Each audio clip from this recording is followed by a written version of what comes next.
Good afternoon, ladies. Let's do some research. And today we're going to be going over the Jesuits. All right.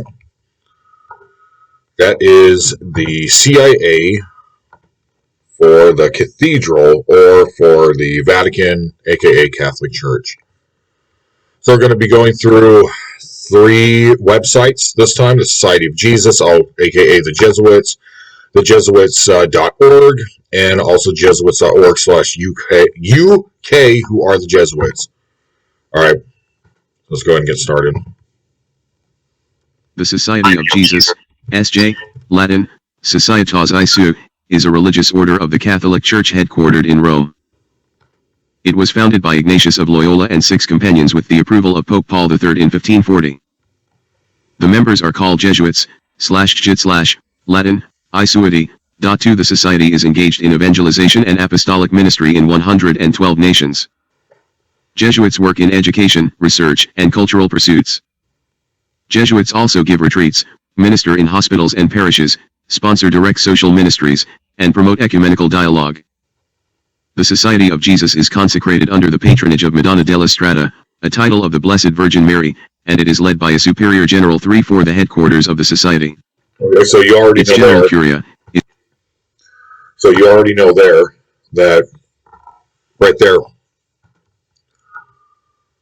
So Madonna della Strada of the title Blessed Virgin Mary, which is a microcosm of the Mother Goddess, which is an archdemon, aka the whore of Babylon from the Book of Revelation. So you already know that this is not holy just by that. So let's continue. Its general curia is in Rome 5. The historic curia of Ignatius is now part of the Collegio del Gesù, attached to the Church of the Gesù, the Jesuit Mother Church. Members of the Society of Jesus were expected to accept orders to go anywhere in the world, where they might be required to live in extreme conditions. This was so because Saint Ignatius, its leading founder, was a nobleman who had a military background. Accordingly, the opening lines of the founding document declared that the society was founded for whoever desires to serve as a soldier of God, to strive especially for the defense and propagation of the faith and for the progress of souls in Christian life and doctrine. 7 Jesuits are thus sometimes referred to colloquially as God's soldiers, 8 God's Marines, 9 or the company. Yeah, okay. Which evolved from references to Ignatius' history as a soldier and the society's commitment to accepting orders anywhere and to endure any conditions. 10 The society participated in the Counter-Reformation and, later, in the implementation of the Second Vatican Council. Already, ladies and gentlemen, I say hello or good evening, ladies, a lot because that's actually about 75% of the people that watch my channel are women for whatever reason. Okay, so what's the problem with that? What is the issue with God's soldiers? What is the issue with that? See, if this organization is telling them that by doing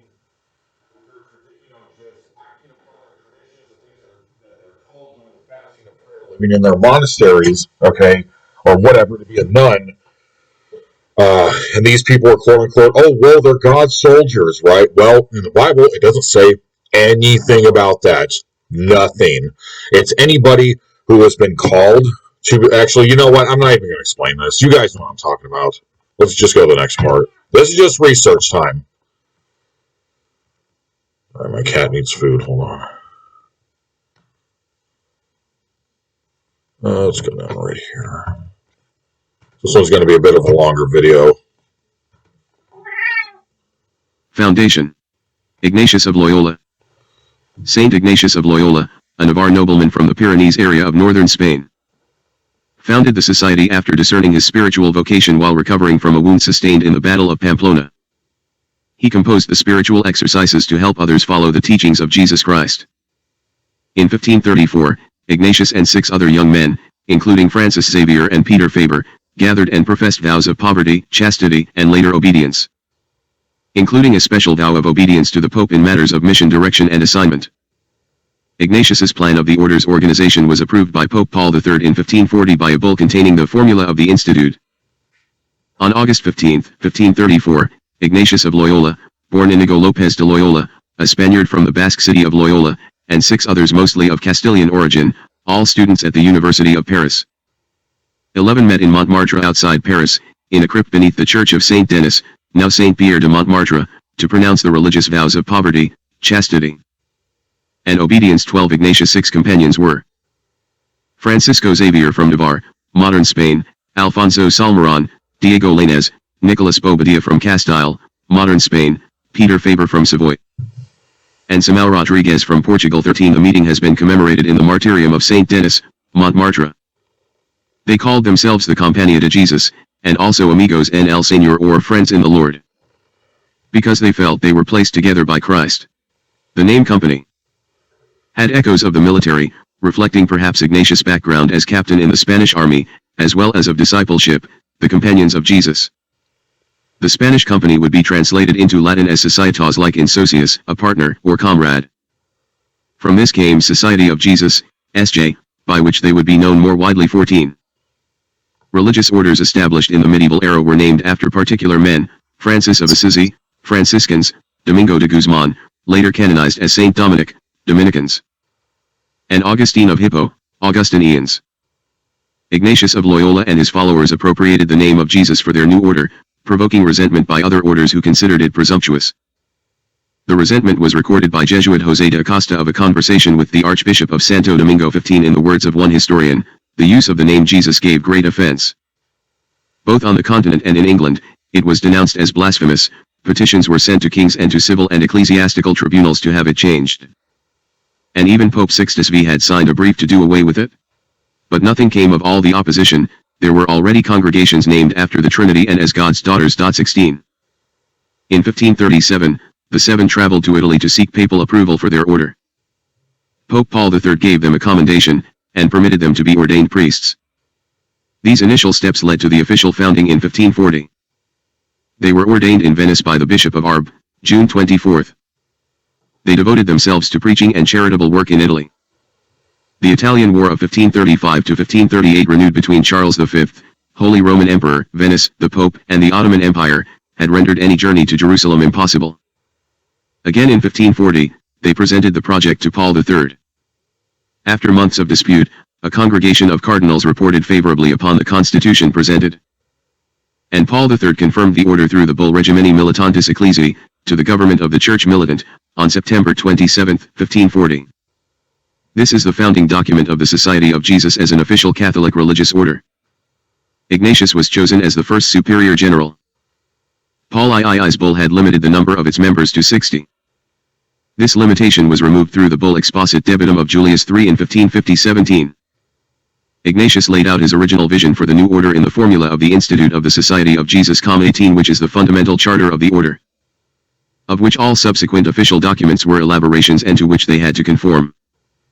19 He ensured that his formula was contained in two papal bulls signed by Pope Paul III in 1540 and by Pope Julius III in 1550. 18 The formula expressed the nature, spirituality, community life, and apostolate of the new religious order. Its famous opening statement echoed Ignatius' military background. A fresco depicting Ignatius receiving the papal bull from Pope Paul III was created after 1743 by Johann Christoph Handke in the Church of Our Lady of the Snow in Olomouc.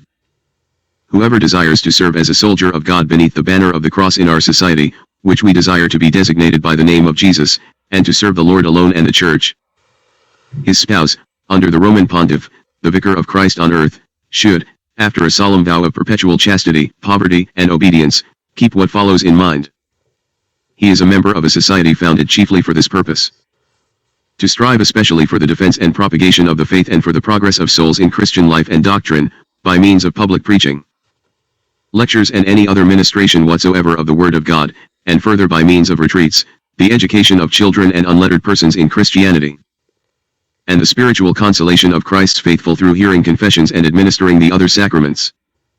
Moreover, he should show himself ready to reconcile the estranged, compassionately assist and serve those who are in prisons or hospitals, and indeed, to perform any other works of charity, according to what will seem expedient for the glory of God and the common good. 20 Jesuits at Akbar's court in India, c. 1605.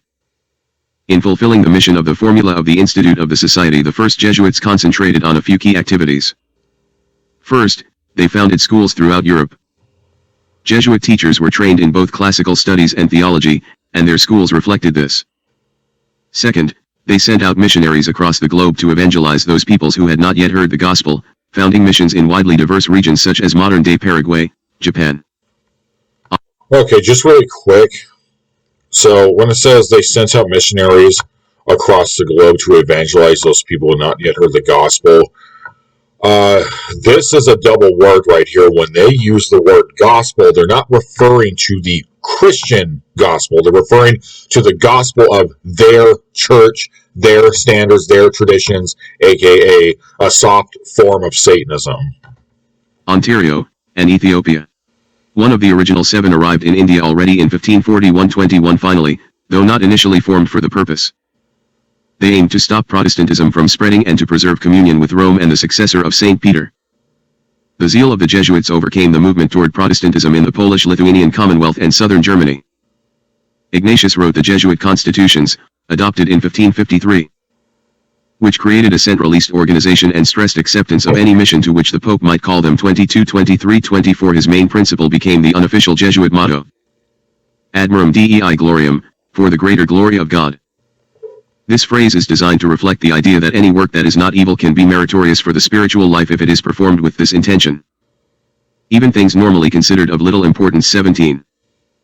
The Society of Jesus is classified among institutes as a mendicant order of clerks regular, that is, a body of priests organized for apostolic work, following a religious rule, and relying on alms or donations for support. The term Jesuit, of 15th century origin, meaning one who used too frequently or appropriated the name of Jesus, was first applied to the society in reproach, 1544 to 1552. 25. The term was never used by Ignatius of Loyola, but over time, members and friends of the society adopted the name with a positive meaning. 16. Okay. All right, next part. If you see right here also, we're going to be going, this next week, we're going to be going over the demon Loki. So, tune in for that one. So this section needs additional citations for verification, but just for the people who have not watched my videos before, we take everything on Wikipedia and all websites in general with a grain of salt, and that's it. So don't take it with anything else. This is not 100% truth, just what we base it off of. The Jesuits were founded just before the Council of Trent, 1545 to 1563, and ensuing counter-reformation that would introduce reforms within the Catholic Church, and so counter the Protestant Reformation throughout Catholic Europe. Ignatius and the early Jesuits did recognize, though, that the hierarchical church was in dire need of reform. Some of their greatest struggles were against corruption, venality, and spiritual lassitude within the Catholic Church. Ignatius insisted on a high level of academic preparation for the clergy in contrast to the relatively poor education of much of the clergy of his time. And the Jesuit vow against ambitioning prelacies can be seen as an effort to counteract another problem evidenced in the preceding century. Ignatius and the Jesuits who followed him believed that the reform of the Church had to begin with the conversion of an individual's heart. One of the main tools the Jesuits have used to bring about this conversion is the Ignatian retreat, called the spiritual exercises. During a 4-week period of silence, individuals undergo a series of directed meditations on the purpose of life and contemplations on the life of Christ. They meet regularly with a spiritual director who guides their choice of exercises and helps them to develop a more discerning love for Christ. The retreat follows a purgative illuminative unitive pattern in the tradition of the spirituality of John Cassian and the Desert Fathers. Ignatius' innovation was to make this style of contemplative mysticism available to all people in active life. Further, he used it as a means of rebuilding the spiritual life of the Church. Yeah, their church. No. Okay, so I'm going to show you guys so they're worshiping a God, but when they say Christ, they're talking about the counterfeit to Christ. Let me just show you this picture really quick. This will be in 2 weeks. So this guy, right here. That. You can see on the screen right there. This thing is who they're referring to. They worship this. They do not worship Christ. This is in the unholy Trinity, and I'll be, eventually I'll get, to start a video series on that. So we'll be doing this in 2 weeks, okay? All right, so let's continue. The exercises became both the basis for the training of Jesuits and one of the essential ministries of the order, giving the exercises to others in what became known as retreats. The Jesuits' contributions to the late Renaissance were significant in their roles both as a missionary order and as the first religious order to operate colleges and universities as a principal and distinct ministry. By the time of Ignatius' death in 1556, the Jesuits were already operating a network of 74 colleges on 3 continents. A precursor to liberal education, the Jesuit plan of studies incorporated the classical teachings of Renaissance humanism into the scholastic structure of Catholic thought. In addition to the teachings of faith, the Jesuit Ratio Studiorum, 1599, would standardize the study of Latin, Greek, classical literature, poetry, and philosophy as well as non-European languages, sciences, and the arts. Furthermore, Jesuit schools encouraged the study of vernacular literature and rhetoric, and thereby became important centers for the training of lawyers and public officials. The Jesuit schools played an important part in winning back to Catholicism a number of European countries which had for a time been predominantly Protestant, notably Poland and Lithuania. Today, Jesuit colleges and universities are located in over 100 nations around the world. Under the notion that God can be encountered through created things and especially art, they encouraged the use of ceremony and decoration in Catholic ritual and devotion. Perhaps as a result of this appreciation for art, coupled with their spiritual practice of finding God in all things, many early Jesuits distinguished themselves in the visual and performing arts as well as in music. The theater was a form of expression especially prominent in Jesuit schools. 26. Jesuit priests often acted as confessors to kings during the early modern period. They were an important force in the Counter-Reformation and in the Catholic missions. In part because their relatively loose structure, without the requirements of living and celebration of the Liturgy of Hours in common. You guys also see that? They were a force, right there, important force in the Counter-Reformation and the Catholic missions, okay, right there. So they were the ones that would, just really quickly, they were the ones fighting for only the Catholic Church and splinters of the Catholic Church for them to only have Bibles and not everyone on the planet, even people that have been genuinely saved. So let that sink in. Expansion. This section may be confusing or unclear to readers. Nowadays in 2020, the Jesuits are our friends. We are allies with them, but you have to keep in mind they aren't saved. They're not God's children. Continue. There might be a discussion about this on the talk page. December 2019, learn how and when to remove this template message. Jesuit missionary, painting from 1779. Francis Xavier. Bell made in Portugal for Nambanji Church run by Jesuits in Japan, 1576 to 1587. After much training and experience in theology, Jesuits went across the globe in search of converts to Christianity. Despite their dedication, they had little success in Asia, except in the Philippines. For instance, early missions in Japan resulted in the government granting the Jesuits the feudal fiefdom of Nagasaki in 1580. This was removed in 1587 due to fears over their growing influence. 28 Jesuits did, however, have much success in Latin America. Their ascendancy in societies in the Americas accelerated during the 17th century, wherein Jesuits created new missions in Peru, Colombia, and Bolivia. As early as 1603, there were 345 Jesuit priests in Mexico alone. 29. Francis Xavier, one of the original companions of Loyola, arrived in Goa, in Portuguese India, in 1541 to consider evangelical service in the Indies. In a 1545 letter to John III of Portugal, he requested an inquisition to be installed in Goa, see Goa Inquisition. He died in China after a decade of evangelism in southern India. In Goa, the Inquisition also prosecuted violators of prohibitions against the observance of Hindu or Muslim rites or festivals, or interfered with Portuguese attempts to convert non-Christians to Catholicism. The Inquisition was the judicial system over Indian Catholics, Hindus, and of Portuguese settlers from Europe, mostly New Christians and Jews.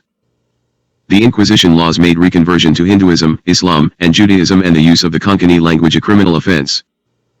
The Inquisition was also a method of confiscating property and enriching the inquisitors. Additionally, Hindu children whose father had died were required to be handed over to the Jesuits for conversion to Christianity. As a result of such oppression, Hindus, and later Christians and Muslims, fled Goa in large numbers to the surrounding regions that were not in the control of the Jesuits and Portuguese India. The Portuguese Jesuit Antonio de Andrade founded a mission in western Tibet in 1624. Two Jesuit missionaries, Johann Gruber and Albert Dorvally, reached Lhasa, in Tibet, in 1661. The Italian Jesuit Ippolito Desideri established a new Jesuit mission in Lhasa and central Tibet, 1716-21, and gained an exceptional mastery of Tibetan language and culture. Writing a long and very detailed account of the country and its religion as well as treatises in Tibetan that attempted to refute key Buddhist ideas and establish the truth of Catholic Christianity. The Spanish missionary José de Anchieta was, together with Manuel de Nobrega, the first Jesuit that Ignacio de Loyola sent to America.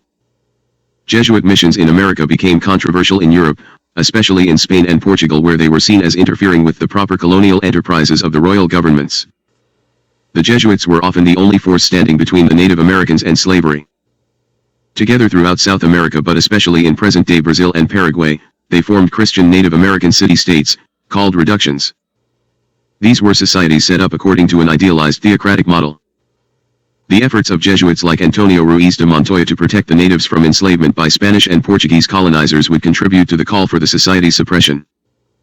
Jesuit priests such as Manuel de Nobrega and José de Anchieta founded several towns in Brazil in the 16th century, including São Paulo and Rio de Janeiro, and were very influential in the pacification, religious conversion, and education of Indian nations. They also built schools, organized people into villages, and created a writing system for the local languages of Brazil. 29 José de Anchieta and Manuel de Nobrega were the first Jesuits that Ignacio de Loyola sent to America. 30 Jesuit scholars working in foreign missions were very dedicated in studying the local languages and strove to produce Latinized grammars and dictionaries. This included Japanese, Sinapogisho, also known as Vocabulario da Língua de Iapam, Vocabulary of the Japanese Language, a Japanese-Portuguese dictionary written 1603. Vietnamese. Portuguese missionaries created the Vietnamese alphabet 3132, which was later formalized by Avignon missionary Alexander de Rhodes with his 1651 trilingual dictionary. Tupi, the main language of Brazil, and the pioneering study of Sanskrit in the West by Jean-François Pons in the 1740s. Under Portuguese royal patronage, Jesuits thrived in Goa and until 1759 successfully expanded their activities to education and health care. In 1594 they founded the first Roman-style academic institution in the East, St. Paul Jesuit College in Macau, China. Founded by Alessandro Valignano, it had a great influence on the learning of Eastern languages, Chinese and Japanese, and culture by missionary Jesuits, becoming home to the first Western sinologists such as Matteo Ricci. Jesuit efforts in Goa were interrupted by the expulsion of the Jesuits from Portuguese territories in 1759 by the powerful Marquis of Pombal, Secretary of State in Portugal. 33 Jesuit missionaries were active among indigenous peoples in New France in North America, many of them compiling dictionaries or glossaries of the First Nations and Native American languages they had learned. For instance, before his death in 1708, Jacques Gravier, Vicar General of the Illinois Mission in the Mississippi River Valley, compiled a Kaskaskia Illinois French dictionary. Considered the most extensive among works of the missionaries, 34 extensive documentation was left in the form of the Jesuit Relations, published annually from 1632 until 1673. All right.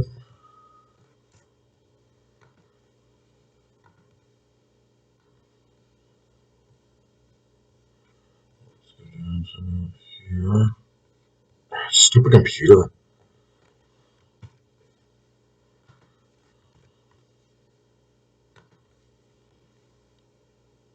The Jesuits first entered China through the Portuguese settlement on Macau, where they settled on Green Island and founded St. Paul's College. The Jesuit China missions of the 16th and 17th centuries introduced Western science and astronomy, then undergoing its own revolution, to China. The scientific revolution brought by the Jesuits coincided with the time when scientific innovation had declined in China. The Jesuits made efforts to translate Western mathematical and astronomical works into Chinese and aroused the interest of Chinese scholars in these sciences. They made very extensive astronomical observation and carried out the first modern cartographic work in China. They also learned to appreciate the scientific achievements of this ancient culture and made them known in Europe. Through their correspondence, European scientists first learned about the Chinese science and culture. 35 For over a century, Jesuits like Michel Ruggieri, Matteo Ricci, 36 Diego de Pantoja, Philippe Couplet, Michael Boehm, and François Noël refined translations and disseminated Chinese knowledge, culture, history, and philosophy to Europe. Their Latin works popularized the name Confucius and had considerable influence on the deists and other Enlightenment thinkers, some of whom were intrigued by the Jesuits' attempts to reconcile Confucian morality with Catholicism. 37 Upon the arrival of the Franciscans and other monastic orders, Jesuit accommodation of Chinese culture and rituals led to the long-running Chinese rites controversy.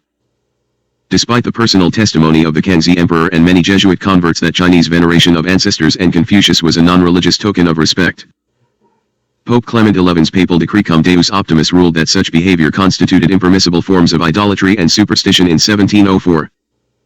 38 His legate Turnon and the Bishop of Fujian, tasked with presenting this finding to the Kangxi Emperor, displayed such extreme ignorance that the emperor mandated the expulsion of Christian missionaries unable to abide by the terms of Ricci's Chinese Catechism 3940-4142 Turnon summary and automatic excommunication for any violators of Clement's Decree 43 upheld by the 1715 Bull X Illa Die led to the swift collapse of all the missions in China.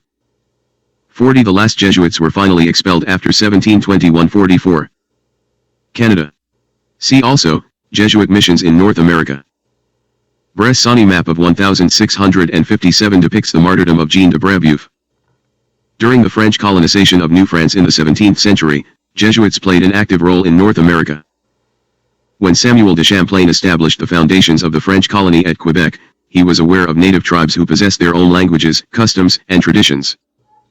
These natives that inhabited modern-day Ontario, Quebec, and the areas around Lake Simcoe and Georgian Bay were the Montagnais, the Algonquins, and the Huron. 45 Champlain believed that these had souls to be saved, so in 1614 he initially obtained the Recollects, a reform branch of the Franciscans in France, to convert the native inhabitants. 46 In 1624 the French Recollects realized the magnitude of their task. 47 And sent a delegate to France to invite the Society of Jesus to help with this mission.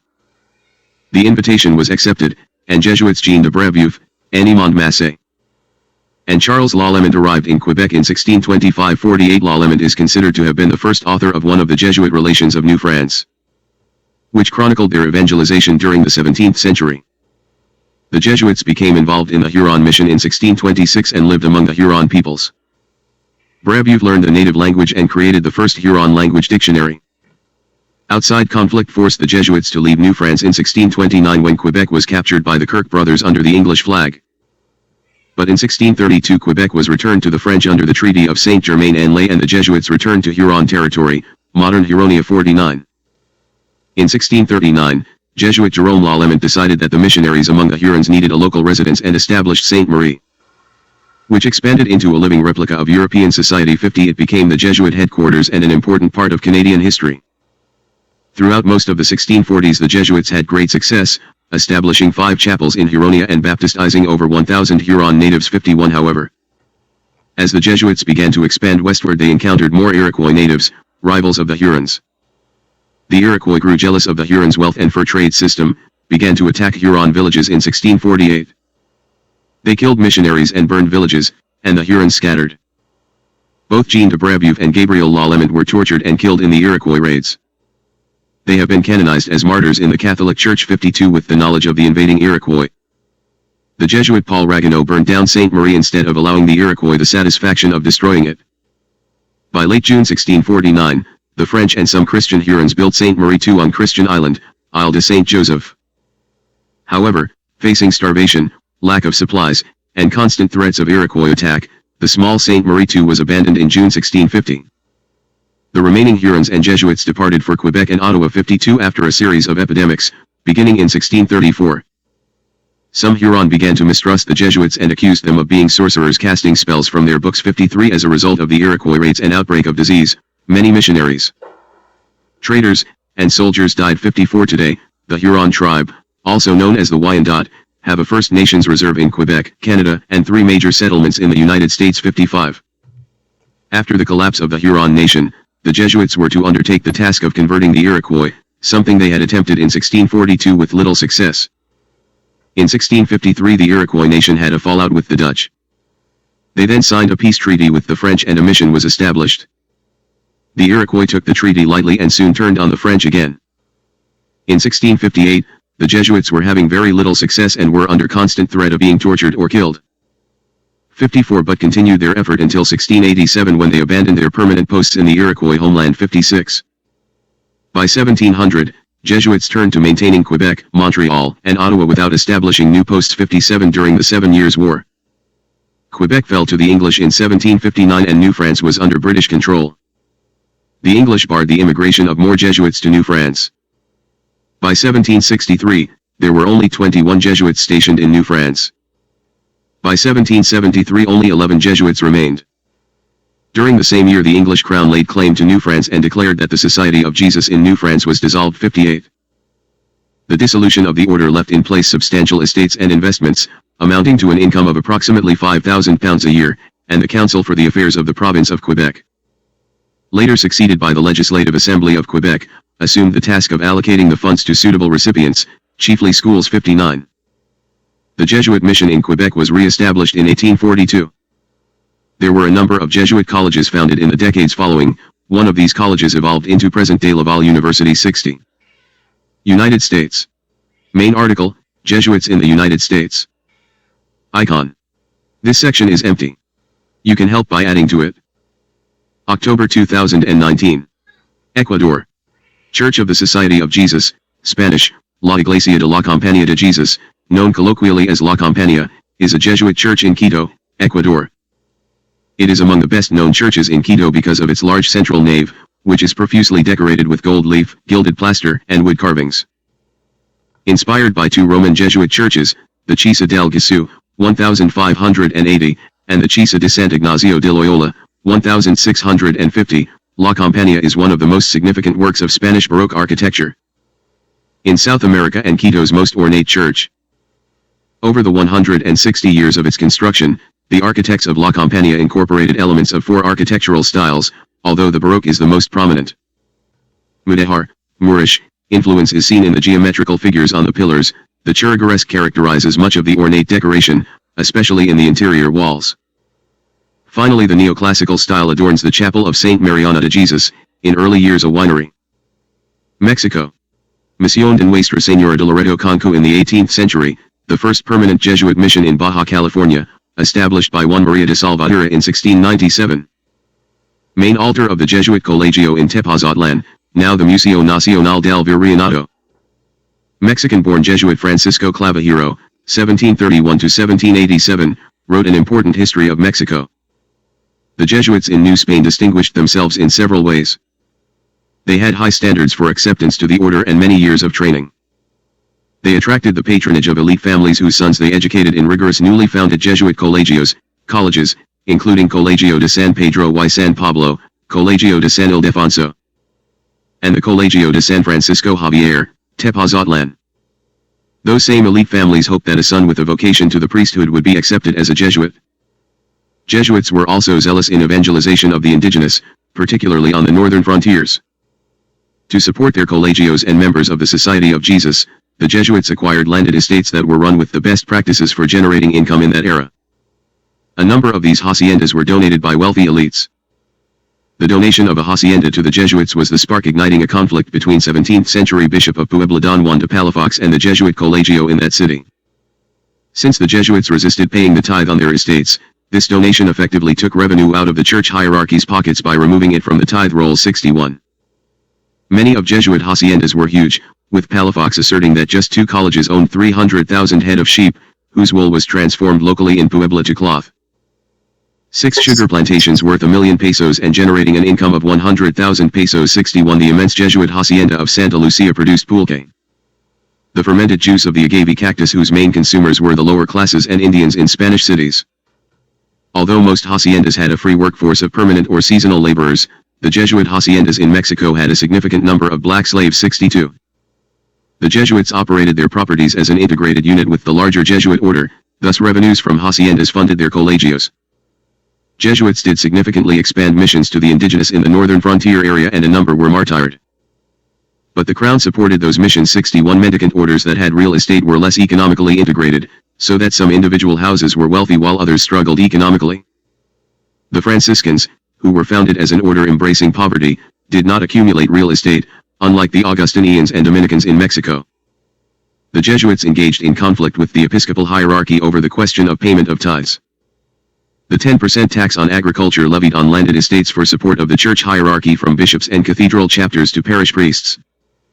Since the Jesuits were the largest religious order holding real estate, surpassing the Dominicans and Augustinians who had accumulated significant property. Okay, this is kind of just talking about random stuff here. Let's go ahead and just go to the next website. So we're done with this. It's pretty much half the article. Let's see here. Okay, so it's just going over the different states. Spirituality. Exclusions using Muslims. Yeah. Let's just go over theological. Oh, it's very quick. Okay. We're just going to go over this part, and then that's it. And then we'll go to the next website. Theological debates. Within the Catholic Church, there has existed a sometimes tense relationship between Jesuits and the Holy See, due to questioning of official church teaching and papal directives, such as those on abortion 131, 132, birth control 133, 134, 135, 136, women deacons 137, homosexuality, and liberation theology 138, 139 at the same time. Jesuits have been appointed to prominent doctrinal and theological positions in the Church. Under Pope Benedict XVI, Archbishop Luis Laderia Ferrer was secretary of the Congregation for the Doctrine of the Faith 140, who is now, under Pope Francis, the prefect of this congregation.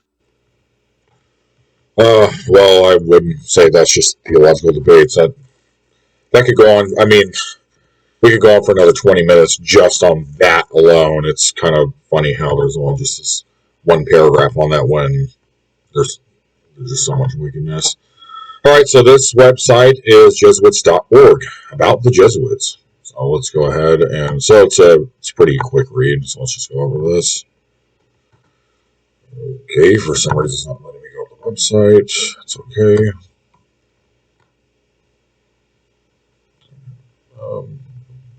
Okay. So we're just going to read this part, go over this. Okay. The Jesuits. We are the Society of Jesus, a Roman Catholic order of priests and brothers founded half a millennium ago by the soldier-turned-mystic Ignatius Loyola. But most people call us the Jesuits. In the vision of our founder, we seek to find God in all things. We dedicate ourselves to the greater glory of God and the good of all humanity. And we do so gratefully in collaboration with others who share our values, including laypersons. They have become part of the extended Jesuit family. With 16,000 plus priests, brothers, scholastics and novices worldwide, we are the largest male religious order in the Catholic Church. We are pastors, teachers, and chaplains. We are also doctors, lawyers, and astronomers, among many other roles in church and society.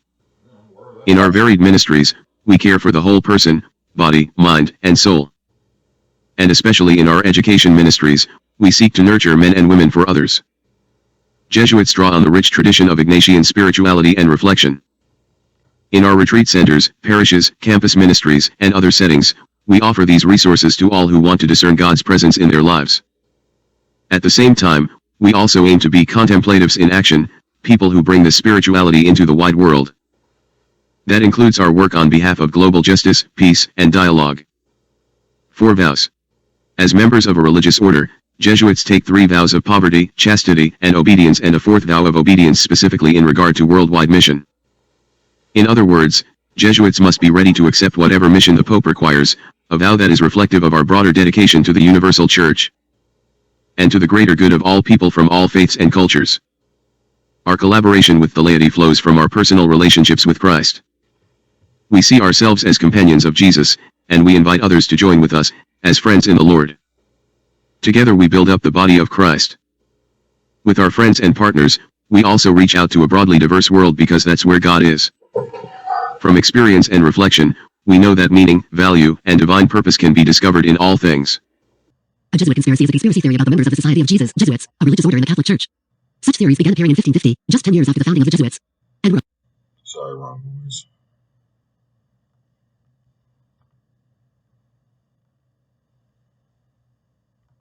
And were often fabricated by their enemies because of the intellectual and political influence which members of the Society of Jesus exerted. The earliest recorded Jesuit conspiracy theory is found from Augustinian monk, George Brown, who had exclaimed from the pulpit to a crowd in 1551 the following conspiracy theory. But there is a new fraternity of late sprung up who call themselves Jesuits, which will deceive many, who are much after the scribes and Pharisees' manner. Among the Jews they shall strive to abolish the truth, and shall come very near to do it. For these sorts will turn themselves into several forms. With the heathen a heathenist, with the atheists an atheist, with the Jews a Jew, with the reformers a reformade, purposely to know your intentions, your minds, your hearts, and your inclinations. And thereby bring you at last to be like the fool that said in his heart there was no God. These shall spread over the whole world, shall be admitted into the councils of princes. And they never the wiser, charming of them, yea, making your princes reveal their hearts, and the secrets therein, and yet they not perceive it.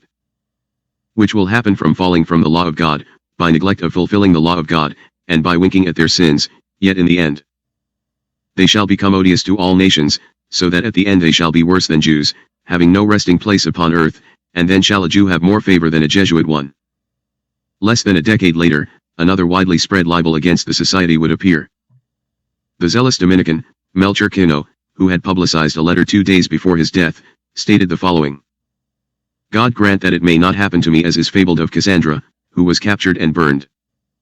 If the members of the society continue as they have begun, God grant that the time may not come when kings will wish to resist them, but will not have the means of doing so too. Later these claims would find its proofs in the Moneta Secreta, a document detailing the supposed illicit ways that inducted members of the society were using to gain both temporal and spiritual ascendancy over all three, first published in Krakow, 1612.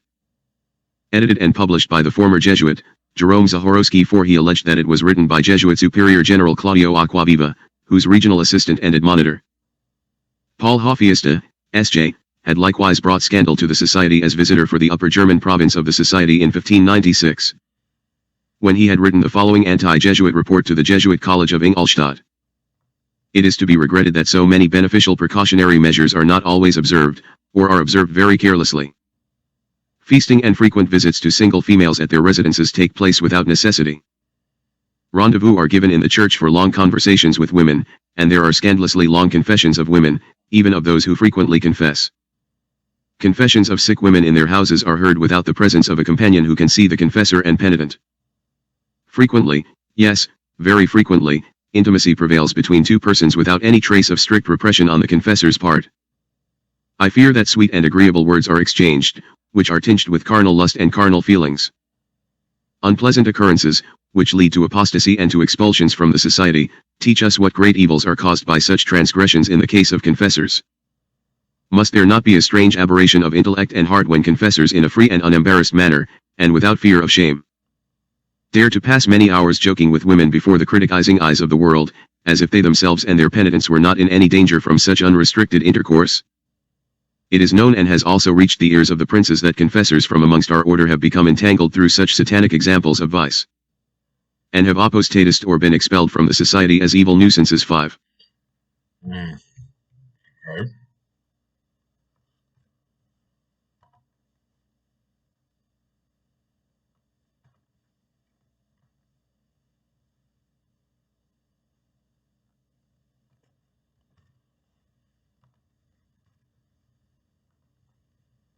The Protestant Reformation, the English Reformation, and later the Age of Enlightenment brought new suspicions against the Jesuits, who were accused of upholding ultramontanism, infiltrating political realms and non-Catholic churches.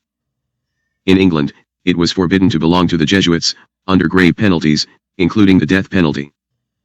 A 1689 work, Foxes and Firebrands by Robert Ware, later exposed as a forger, 6, claimed Jesuits took a secret oath that stated, I do further promise and declare that I will, when opportunity presents, make and wage relentless war, secretly and openly, against all heretics, Protestants, and Masons, as I am directed to do, to extirpate them from the face of the whole earth.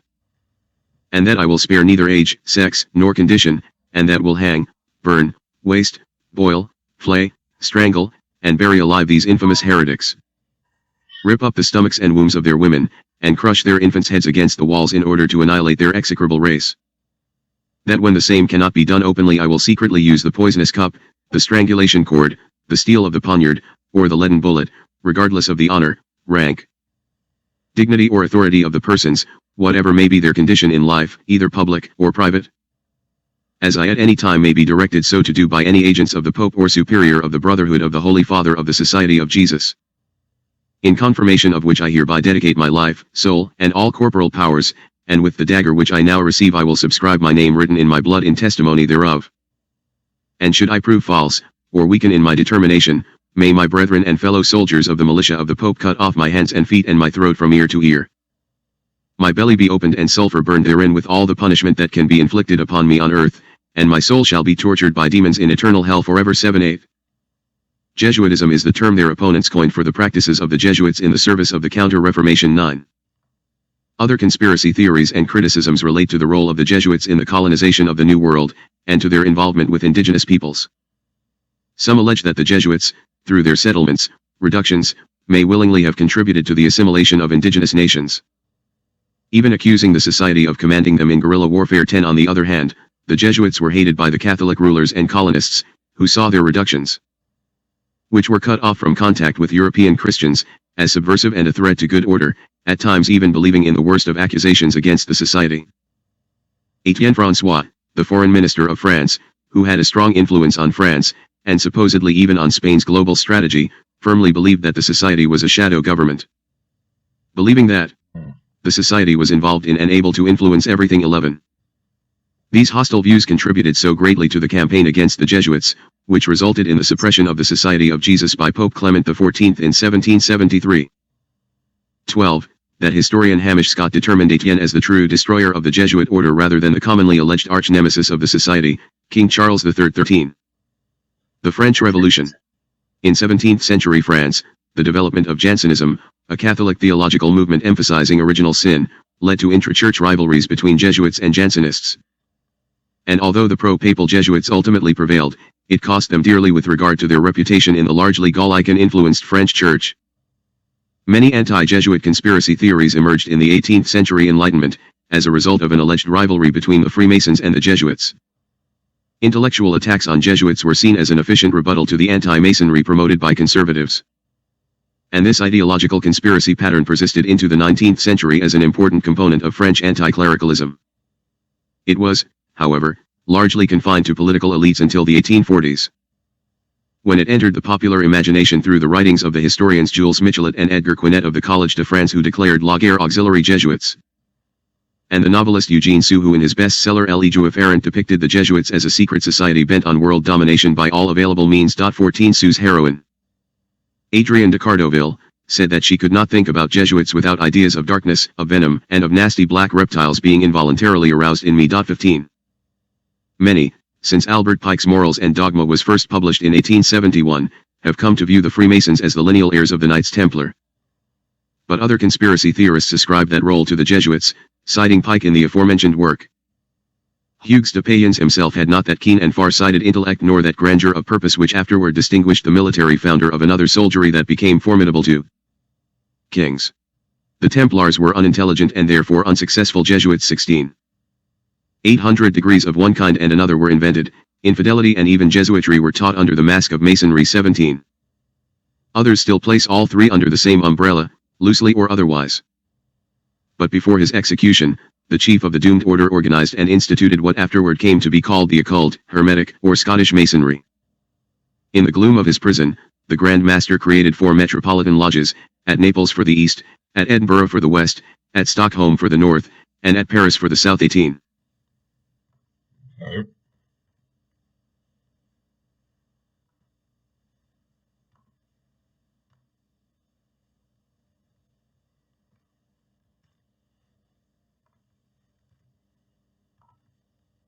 German attitudes toward the Jesuits. Jesuit conspiracy theories found fertile soil in Imperial Germany, where anti-Jesuits saw the order as a sinister and extremely powerful organization which was characterized by strict internal discipline, utter unscrupulousness in its choice of methods, and undeviating commitment to the creation of a universal empire which would be ruled by the papacy. Citing historian Friedrich Hayer's metaphor of the specter of Jesuitism, Jesuitengespenst, and similar imagery from other authors, Royce and Healy writes, "The Jesuit of anti-Jesuit discourse had what might be called an uncanny quality. He was both subhuman and superhuman. Jesuits were allegedly so extreme in their submission to their order that they became like machines and, in their determination to achieve their goals, drew on powers unavailable to other men. Through witchcraft. The peculiar location of the Jesuit, at the boundaries of humanity, unsettled the producers and consumers of anti-Jesuit discourse. In this sense, the Jesuit specter haunted Imperial Germany." 19. Healy observes that feeling themselves haunted by the Jesuits, Anti-Jesuits revealed themselves to be less rational than they believed. Their discourse, with its skewed perception of reality, resembled, in certain respects, the paranoid style of politics identified by the American historian, Richard Hofstadter. 20. Anti-Jesuitism played an important part in the Kulturkampf, culminating in the Jesuit Law of 1872, endorsed by Otto von Bismarck, which required Jesuits to dissolve their houses in Germany, forbade members from exercising most of their religious functions, and allowed the authorities to deny residency to individual members of the order. Some of the law's provisions were removed in 1904, but it was only repealed in 1917-21. In the 1930s, Jesuit conspiracy theories were made use of by the Nazi Party with the goal of reducing the influence of the Jesuits, who ran secondary schools and engaged in youth work. A propaganda pamphlet, The Jesuit, The Obscurantist Without a Homeland by Hubert Hermans, warned against the Jesuits' dark power and mysterious intentions. Declared public vermin Volkschallenge by the Nazis, Jesuits were persecuted, interned, and sometimes murdered. 22. A notable source of modern conspiracy theories which involve the Jesuits is Vatican Assassins by Eric John Phelps. 23. It is said to allege that Newt Gingrich is one of the 10 most dangerous Jesuitical politicians of the Pope's Holy Roman 14th Amendment, cartel corporate fascist, socialist communist American empire. And it also alleges that the Jesuits played a role in the assassination of John F. Kennedy. 24. Skeptic Bob Blaskio also claims that Phelps told him that the alleged gray aliens are not aliens but creations of Jesuit science. 25. Sinking the Titanic. Really? In their book Titanic and Olympic, The Truth Behind the Conspiracy, historians Bruce Beveridge and Steve Hall debunk various conspiracy theories about the sinking of the Titanic, including one that the Jesuits were responsible, which they describe as falling into the category of the completely ridiculous. According to that theory, in the early 20th century, the Jesuits were seeking a means to fund their schemes and wars. In 1910, at a clandestine meeting which was hosted by J.P. Morgan, 7 major financiers, all of whom were either controlled by or in league with the Jesuits, came to an agreement on the need to eliminate outside competition in the banking world and create a central bank which would be backed by the United States government. A bank which would later be known as the Federal Reserve. This scheme, however, was opposed by certain influential businessmen such as Benjamin Guggenheim, Isidor Straus, and John Jacob Astor IV. In order to eliminate those 3 powerful enemies, the Jesuits ordered Morgan to build the Titanic and arrange for them to board it for a pre-arranged fatal maiden voyage. 26. The theory includes the claim that Captain Edward Smith was a Jesuit temporal coadjutor. 27. The accidental sinking was arranged by having Smith's Jesuit master Father Francis Brown board the Titanic and order Smith to run his ship at full speed through an ice field on a moonless night, ignoring any ice warnings including those from the lookouts, with the purpose of hitting an iceberg severely enough to cause the ship to founder and the 3 businessmen to drown. In other words, the Titanic was built and then sunk, and her crew and passengers sacrificed, to eliminate 3 men.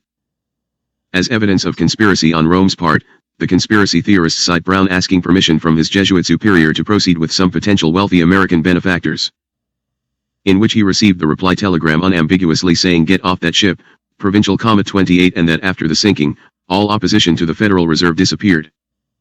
It was set up in December 1913, and 8 months later the Jesuits had sufficient funding to launch a European war. Beveridge and Hall note that the theory never considers why conspirators in 1910 would feel sinking a ship was an economical way to eliminate enemies, or how they would arrange for all 3 victims to board a specific ship on a specific voyage 2 years later. 26. I see. Okay. So they are the CIA for the Vatican. I get it. Okay, so let's go ahead and find out what they are. So, small breakdown here from their actual website. Even though you got to be really careful with this, but you have to take everything with a grain of salt, really. Whoa, there he is. That ain't good. The Jesuits. We are the Society of Jesus, a Roman Catholic order of priests and brothers founded half a millennium ago by the soldier-turned-mystic Ignatius Loyola. But most people call us the Jesuits. In the vision of our founder, we seek to find God in all things. We dedicate ourselves to the greater glory of God and the good of all humanity. And we do so gratefully in collaboration with others who share our values, including laypersons. They have become part of the extended Jesuit family. With 16,000 plus priests, brothers, scholastics and novices worldwide, we are the largest male religious order in the Catholic Church. We are pastors, teachers, and chaplains. We are also doctors, lawyers, and astronomers, among many other roles in church and society. In our varied ministries, we care for the whole person, body, mind, and soul. And especially in our education ministries, we seek to nurture men and women for others. Jesuits draw on the rich tradition of Ignatian spirituality and reflection. In our retreat centers, parishes, campus ministries, and other settings, we offer these resources to all who want to discern God's presence in their lives. At the same time, we also aim to be contemplatives in action, people who bring this spirituality into the wide world. That includes our work on behalf of global justice, peace, and dialogue. 4 vows. I'm sure. As members of a religious order, Jesuits take 3 vows of poverty, chastity, and obedience, and a 4th vow of obedience specifically in regard to worldwide mission. In other words, Jesuits must be ready to accept whatever mission the Pope requires, a vow that is reflective of our broader dedication to the universal Church and to the greater good of all people from all faiths and cultures. Our collaboration with the laity flows from our personal relationships with Christ. We see ourselves as companions of Jesus, and we invite others to join with us, as friends in the Lord. Together we build up the body of Christ. With our friends and partners, we also reach out to a broadly diverse world because that's where God is. From experience and reflection, we know that meaning, value, and divine purpose can be discovered in all things. Do you see what I mean, guys, when I say take these things with a grain of salt?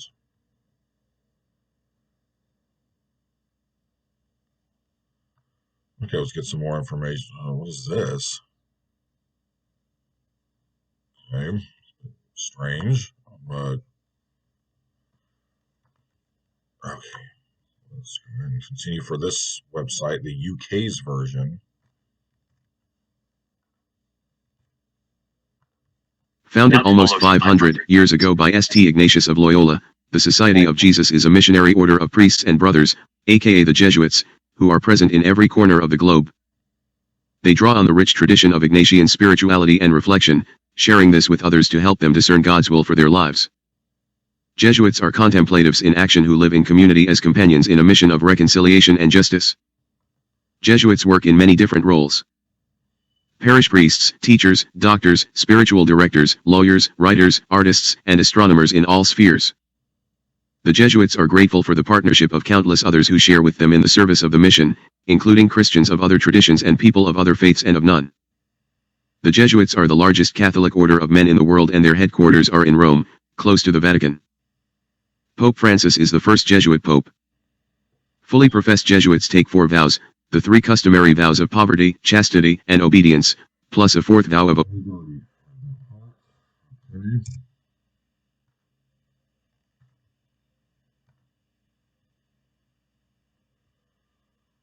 All right.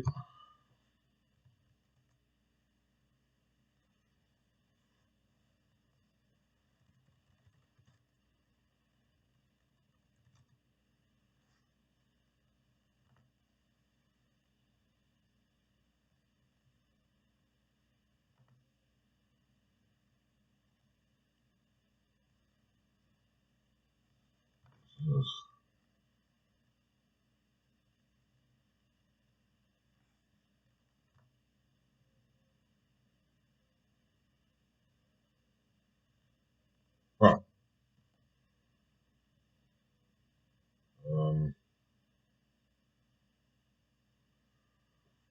Does it say Ms. Jennifer G. Johnson, Secretary, Board of Governors of the Federal Reserve System? This is from 2008. Oops. Okay, so it's going to let me do that.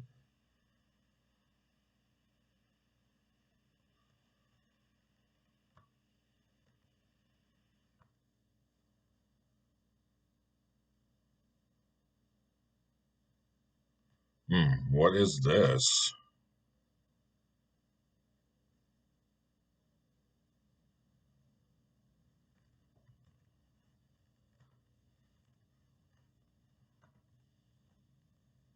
The Jesuit Conference applauds the important step the Federal Reserve Board has taken in proposing needed changes to its regulations that are intended to end unfair and deceptive practices on high-cost loans. The country faces a foreclosure crisis in large Part because risky lending was not constrained due to weak consumer protections and a lack of safety and soundness standards. There are approximately 3,000 U.S. Jesuit priests and brothers working in 28 Jesuit-affiliated universities and colleges, more than 60 high schools and middle schools, over 80 parishes and numerous social programs throughout the country. Through our ministry, we have witnessed the devastating effects on individuals and families who have suffered due to deceptive lending practices and high-cost loans that they could not afford to repay. Indeed, the impact has spread beyond families and is affecting neighborhoods and the larger society. On behalf of the Jesuit Conference Board of the Society of Jesus in the United States, I am writing to affirm the proposed changes to Regulation Z and to encourage stronger provisions in several areas. While the Federal Reserve's proposal is critical and overdue, it has significant openings and exceptions in the sections dealing with unfair lending practices. The proposal has commendable aspects, but these open areas could render the proposed changes unenforceable and or relatively weak. We urge the Federal Reserve to address these areas and ensure there are no opportunities to circumvent its major provisions. Our comments on specific aspects of the proposal include the following. Ability to repay.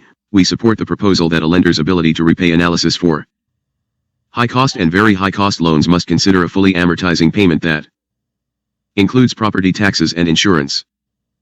In addition, we support the proposed underwriting based on the fully indexed rate and the maximum possible rate as specified in loan contracts for adjustable rate mortgages, ARMS, with an initial teaser rate. The proposed residual income analysis is also vital since lenders must make sure that borrowers truly have enough income left over after monthly debt payments to afford other basic necessities. The proposed standards will curb the practice of qualifying borrowers on the initial teaser rate, a practice that has contributed to payment shock and borrowers becoming delinquent after the loan's rate increases dramatically from the initial rate. Unfortunately, other aspects of the proposed ability to repay standard threaten to undermine protections against unfair and deceptive lending. For example, the proposal requires lenders to verify borrowers' income with tax documents and pay stubs. However, the proposal then allows lenders to avoid documentation requirements if they can demonstrate that assumed borrower income and asset levels were not significantly greater than levels the lender could have documented when approving the borrower's loan application. This confusing exception essentially permits the practice to continue of providing loans with limited documentation. In addition, the proposed rule allows lenders to assure that borrowers can repay loans during the first 7 years of a loan's life. Many borrowers of limited means will not refinance after 7 years, meaning this proposed underwriting standard will not provide them with sufficient protections. Finally, and importantly, the ability to repay standard requires borrowers suing lenders to prove that the lenders exhibited a pattern and practice of making unaffordable loans. This is a very difficult standard for borrowers of few resources to prove, and indeed, existing state law does not raise the bar this high. The Federal Reserve should allow borrowers who have been the subject of abusive lending to sue, without imposing such an onerous standard on the borrowers. Escrows required. The proposal recognizes the importance of requiring escrows on high-cost and very high-cost loans. Yet, it permits a lender to allow a borrower to opt out of escrow requirements after 12 months. Borrowers not familiar with the loan process can be swayed to opt out of escrow requirements and then face unaffordable expenses that they were not advised to anticipate. The proposal should not allow for the elimination of escrow requirements on high-cost and very high-cost loans. Prepayment penalties. The proposal to ban prepayment penalties after 5 years is too lengthy a period for high-cost and very high-cost loans. Some borrowers may need to refinance before that time to escape unaffordable loans. Others may have significantly improved their credit scores and should not be penalized by paying thousands of dollars in prepayment penalties to refinance out of high-cost loans. Major lending institutions have voluntarily adopted a 3-year limit. We urge the Federal Reserve to follow these best practices and set a limit of between. Okay. Well, more so finding evidence that they're good people, Well, it's kind of like half and half. The Jesuit Conference applauds the important step the Federal Reserve Board has taken in proposing needed changes to its regulations that are intended to end unfair and deceptive practices on high-cost loans. The country faces a foreclosure crisis in large part because risky lending was not constrained due to weak consumer protections and a lack of safety and soundness standards. There are approximately 3,000 U.S. Jesuit priests and brothers working in 28 Jesuit-affiliated universities and colleges, more than 60 high schools and middle schools, over. Oh, I already read this. All right, hold on. Let's go back. Starts out here. I just read those on my with those papers. Against appraisal fraud must require a new appraisal and an adjusted loan amount in cases when the original appraisal was inflated. Non-traditional prime loans not covered, the Federal Reserve has proposed protections regarding ability to repay, escrows, and prepayment penalties for high-cost loans only. It has not proposed these protections for exotic prime loans such as option ARM loans that have proven to be problematic. The Federal Reserve Board was one of several agencies that wrote guidance requiring ability to repay standards for non-traditional prime loans that are very similar to the Federal Reserve's proposed standards for high-cost loans. Since the Federal Reserve has already agreed to these standards for non-traditional loans in guidance that applies to banks, it would be inconsistent to not apply these protections for non-traditional loans made by all types of lenders. This uneven regulation would allow mortgage companies and other non-banks to continue to engage in dangerous non-traditional lending while banks would be prohibited from doing so. It allows non-banks to compete through unscrupulous practices, to the detriment of borrowers and responsible banks. Liability for secondary market, aside for violations including very high-cost loans, the secondary market's liability is quite limited. For all other loans, the secondary market is held liable only in cases of violations of certain disclosure requirements. Since most subprime loans are sold to investors, the limited liability for investors provides no effective redress for borrowers. The Federal Reserve should consider broadening liability. Page 4. Conclusion. The Jesuit Conference is encouraged by the Federal Reserve's proposed changes and urges it to significantly strengthen several provisions. Inadequate consumer protection regulation has contributed to the foreclosure crisis, and changes to regulations present an important opportunity to prevent further abuses in the future. Thank you for this opportunity to provide comments on this matter. Interesting. Plucky German woman of English descent cross-dressed to claim the papacy in 854, as many medieval church chronicles describe Pope Joan. Oh yeah, a couple months ago I was listening to a video on that where it was a similar video where women and boys would dress up as men back in the time, like back around this time. I mean, I don't know if it's this time, but with what's his name? Leonardo da Vinci, that supposedly the Mona Lisa was actually his boy slave. Okay. Interesting. Okay. In May 1981, John Paul II was shot by Mehmet Ali Akka. The Pope survived and forgave Akka in prison. Was a KGB indulging in payback for the Vatican's role in funneling more than $12 million in covert American funds to the Solidarity Trade Union in Poland? What? I've never heard of that.